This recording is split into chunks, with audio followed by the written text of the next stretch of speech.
Hi friends, good morning. ಎಲ್ಲರೂ ಹೇಗಿದ್ದೀರಾ? ಇವತ್ತು ನಾವು ಕೆಂಪು ಮೆಣಸಿನ್ಕಾಯಿದು ಚಟ್ನಿ ಮಾಡುವಂಥ ವಿಧಾನವನ್ನು ನೋಡ್ಕೊಳ್ಳೋಣ. ಎಲ್ಲರಿಗೂ ಕೆಂಪು ಮೆಣಸಿನ್ಕಾಯಿಗೆ ಬರೋ ಸೀಸನ್ನು ಈ ಕೆಂಪು ಮೆಣಸಿನ್ಕಾಯಿ. ಹಸಿ ಮೆಣಸಿನ್ಕಾಯಿ ಒಣಗಿರುವಂಥದ್ದು. ಇದು ಇನ್ನೂ ಪೂರ್ತಿಯಾಗಿ ಒಣಗಿಲ್ಲ. ಇದು ಇಂಥ ಮೆಣಸಿನ್ಕಾಯಿ. ನಾವು ಪೂರ್ತಿ ಒಣಗಿದ್ದಂಥ ಮೆಣಸಿನ್ಕಾಯಿ ನೀರಲ್ಲಿ ಹಾಕಿ ಮಾಡುವಂಥದ್ದು ವಿಧಾನ ಬೇರೆ. ಇದು ಹಸಿ ಆಗಿರುವಂಥ ಇನ್ನೂ ಒಣಗ್ತಾ ಇದೆ ಅಂಥದ್ರಲ್ಲಿರುವಂಥ ಆ ಚಟ್ನಿ ಮಾಡುವಂಥ ವಿಧಾನವನ್ನು ಇವತ್ತು ನೋಡ್ಕೊಳ್ಳೋಣ. ಇದು ಎಲ್ಲ ಕೆಂಪು ಮೆಣಸಿನ್ಕಾಯಿನ ಚೆನ್ನಾಗಿ ತೊಳೆದು ಅದ್ರ ತೊಂಬುಗಳನ್ನೆಲ್ಲ ತೆಗೆದು ನಾವು ಅದನ್ನು ಇವಾಗ ಕಟ್ ಮಾಡಿಕೊಂಡು ಎಣ್ಣೆ ಹಾಕಿ ಇದನ್ನು ತುಂಬ ಚೆನ್ನಾಗಿ ಹುರ್ಕೋಬೇಕಾಗ್ತದೆ. ಯಾಕಂದರೆ ಇದನ್ನು ಒಂದು ಸ್ವಲ್ಪ ನಾವು ಸ್ಟೋರ್ ಮಾಡಿ ಇಟ್ಕೊಳ್ಳೋದಾಗ ಇದು ತುಂಬ ಚೆನ್ನಾಗಿ ಇನ್ನೂ 15 ಡೇಸ್ ಆದರೂ ನಮ್ಮದು ಇದು ಕಳಿತು ಉಪ್ಪಿನಕಾಯಿ ಗತಿ ಆಗುತ್ತೆ. ಆದ್ದರಿಂದ ಈ ರೀತಿಯಾಗಿ ನಾವು ಚೆನ್ನಾಗಿ ಇದನ್ನು ಫ್ರೈ ಮಾಡ್ಕೋಬೇಕು. ಎಣ್ಣೆ ಸ್ವಲ್ಪ ಜಾಸ್ತಿನೇ ಹಾಕ್ಕೊಂಡು ಇದನ್ನು ತುಂಬ ಚೆನ್ನಾಗಿ, ಯಾಕಂದರೆ ಇದು ತುಂಬಾ ಘಾಟ ಆಗಿಬಿಡುತ್ತೆ.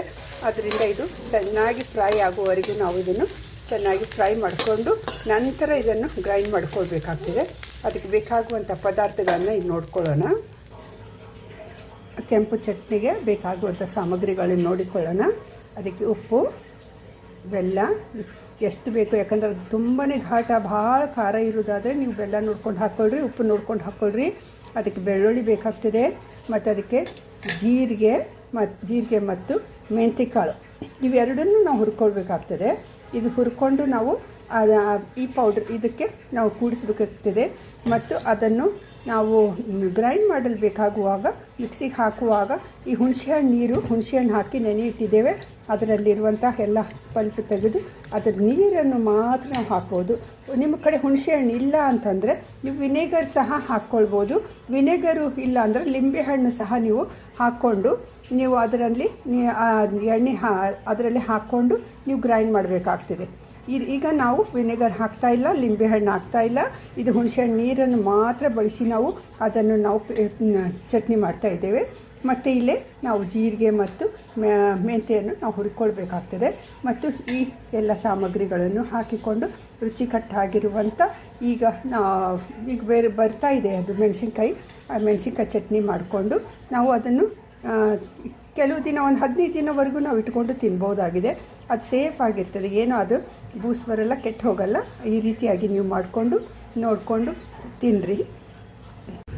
ನೋಡಿ, ಇವಾಗ ಇದು ತುಂಬ ಚೆನ್ನಾಗಿ ಎಲ್ಲ ಒಂದು ಸ್ವಲ್ಪ ಕಪ್ಪು ಕಲರ್ ಬಂದು ಅದರಲ್ಲಿರುವಂಥ ಎಲ್ಲ ವೆಟ್ನೆಸ್ ಹೋಗಿ ಇದು ತುಂಬ ಚೆನ್ನಾಗಿ ಫ್ರೈ ಆಗಿದೆ. ಎಣ್ಣೆ ಹಾಕಿ ತುಂಬ ಚೆನ್ನಾಗಿ ಫ್ರೈ ಮಾಡಿದೆ. ಈಗ ಇದನ್ನು ಒಂದು ಸ್ವಲ್ಪ ತಣ್ಣಗಾಗಲು ಬಿಟ್ಟು ನಾವು ಅದರಲ್ಲಿ ಆಗಲೇ ಹೇಳಿದಂಥ ಎಲ್ಲ ಸಾಮಗ್ರಿಗಳನ್ನು ಹಾಕ್ಕೊಂಡು ಗ್ರೈಂಡ್ ಮಾಡಿ ಅದನ್ನು ಒಂದು ಬಾಟಲ್ನಲ್ಲಿ ಸ್ಟೋರ್ ಮಾಡಿಡೋಣ. ಮೆಣಸಿನ್ಕಾಯಿ ಎಲ್ಲ ಆಗಿದೆ, ಇದು ಡ್ರೈ ಆಗಿದೆ. ಇದನ್ನು ಇದಕ್ಕೆ ಮಿಕ್ಸಿಗೆ ಹಾಕೋಕ್ಕಿಂತ ಮುಂಚೆ ನಾವು ಏನು ಮಾಡೋಣ, ಈಗ ಒಂದು ಸ್ವಲ್ಪ ಜೀರಿಗೆ ಮತ್ತು ಮೆಂತ್ಯಕಾಳನ್ನು ಸಹ ನಾವು ಬೆಚ್ಚಗೆ ಮಾಡ್ಕೊಳ್ಳೋಣ. ಜೀರಿಗೆ ಮೆಂತ್ಯಕಾಳನ್ನು ನಾವು ಹಾಕಿಕೊಂಡು ಬೆಚ್ಚಗೆ ಮಾಡಿಕೊಂಡು ಅದನ್ನು ಸ್ವಲ್ಪ ಬಿಸಿ ಆಗಬೇಕು. ಜೀರಿಗೆ ಮತ್ತು ಮೆಂತ್ಯ ಒಂದು ಸ್ವಲ್ಪ ಪಿಂಕಿಶ್ ಕಲರ್, ಫುಲ್ಲು ಬ್ಲ್ಯಾಕ್ ಆಗಬಾರ್ದು.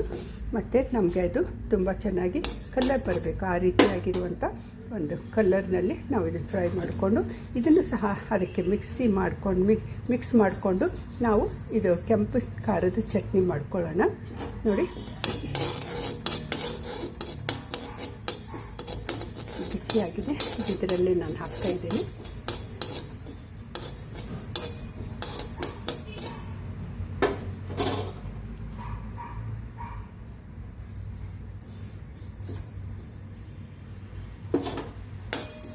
ಜೀರಿಗೆ ವಾಸನೆ ಬರ್ತಾ ಇದೆ. ಇದು ತುಂಬ ಕಪ್ಪಾಗಬಾರ್ದು ಜೀರಿಗೆನೂ. ಇದು ಮೆಂತ್ಯಕಾಳು ಸ್ವಲ್ಪ ಪಿಂಕಿಶ್ ಆದಮೇಲೆ ತೆಗೆದುಬಿಡೋಣ. ನೋಡಿ, ಆಗ್ತಾಯಿದೆ. ನೋಡಿ, ಈಗ ಆಫ್ ಮಾಡೋಣ. ಇದನ್ನು ನಾವೇನು ಮಾಡೋಣ, ಇವಾಗ ಗ್ರೈಂಡ್ ಮಾಡೋಕ್ಕೆ ಹೋಗೋಣ. ಇದನ್ನು ನಾನು ಮೆಣಸಿನ್ಕಾಯಿ ಎಲ್ಲ ಇದರಲ್ಲೇ ಹಾಕಿದ್ದೇನೆ ಗ್ರೈಂಡ್ ಮಾಡೋಕ್ಕೆ. ಮತ್ತು ಬೆಲ್ಲ ಹಾಕಿದ್ದೇನೆ, ಉಪ್ಪು ಹಾಕಿದ್ದೇನೆ, ಜೀರಿಗೆ ಮತ್ತು ಮೆಂತ್ಯಕಾಳು ಬಿಸಿ ಮಾಡಿದ್ದು ಅದನ್ನು ಹಾಕ್ಕೊಂಡಿದ್ದೇನೆ. ಉಪ್ಪು ರುಚಿಗೆ ಎಷ್ಟು ಬೇಕೋ ಅಷ್ಟು ಹಾಕ್ಕೊಳ್ಳಿ. ನಂತರ ಇದಕ್ಕೆ ನಾವು ಹುಣಸೆಹಣ್ಣಿನ ನೀರು ಹಾಕ್ತಾ ಅದನ್ನು ನಾವು ಗ್ರೈಂಡ್ ಮಾಡೋಣ. ನಿಮ್ಮ ಹತ್ರ ವಿನೇಗರ್ ಇರೋದಾದರೆ ಅದನ್ನು ಉಪಯೋಗಿಸ್ಕೊಳ್ಳಿ. ವಿನೇಗರ್ ಹಾಕ್ಕೊಂಡು ನೀವು ಮಾಡೋದಾದರೆ ಪ್ರಿಸರ್ವೇಟಿವ್ ಆಗಿ ಅದು ಕೆಲಸ ಮಾಡುತ್ತೆ. ಅದು ಎಷ್ಟೋ ದಿನ ತಿಂಗಳುಗಟ್ಟಲೆ ಉಪ್ಪಿನಕಾಯಿ ಗತಿ ನೀವು ಹಾಕ್ಕೊಂಡು ತಿನ್ಬೋದು. ಅದೇ ರೀತಿಯಾಗಿ ಹೀಗೆ ಸಹ ನೀವು ಈ ರೀತಿಯಾಗಿ ನೀವು ಮಾಡಿಕೊಂಡು ಚಟ್ನಿ ನಾನು ಯಾವ ರೀತಿ ಮಾಡಬೇಕೆಂಬುದಾಗಿ ತೋರಿಸ್ತಾ ಇದ್ದೀನಿ. ಆ ರೀತಿ ಮಾಡಿಕೊಡಿ. ನೋಡಿರಿ ಎಷ್ಟು ಚೆನ್ನಾಗಿರುವಂಥ ಒಂದು ಒಣಮೆಣಸಿನ್ಕಾಯಿ ಅಲ್ಲ, ರೈಪ್ ಆಗಿರುವಂಥ ಮೆಣಸಿನ್ಕಾಯ್ದು ಚಟ್ನಿ ಮಾಡ್ಕೊಂಡಿದ್ದೀವಿ. ಇದನ್ನು 1-2 ದಿನ ಇಟ್ಕೊಂಡು ನೀವು ತಿನ್ನಿರಿ. ಆಗೇನಾಗ್ತೈತಿ, ಇದು ಚೆನ್ನಾಗಿ ಕಳ್ತಿರ್ತದೆ, ಆವಾಗ ಅಷ್ಟು ಖಾರ ಬರೋದಿಲ್ಲ, ತುಂಬ ಟೇಸ್ಟಿಯಾಗಿರ್ತದೆ. ಇದನ್ನು ನೀವು ಟ್ರೈ ಮಾಡಿ. ಇನ್ನು ಅದನ್ನು ತಿಂದು ನೀವು ಮಾಡ್ಕೊಂಡು ನೋಡಿ, ತಿಂದು ನನಗೆ ಕಮೆಂಟ್ ಬರೀರಿ. ಸಜೆಷನ್ಸ್ ಇದ್ದರೂ ಸಹ ನೀವು ಅದನ್ನು ನನಗೆ ತಿಳಿಸ್ರಿ ಎಂಬುದಾಗಿ ನಿಮ್ಮಲ್ಲಿ ನಾನು ವಿನಂತಿಸಿಕೊಳ್ತೇನೆ. Thanks for watching. God bless you all.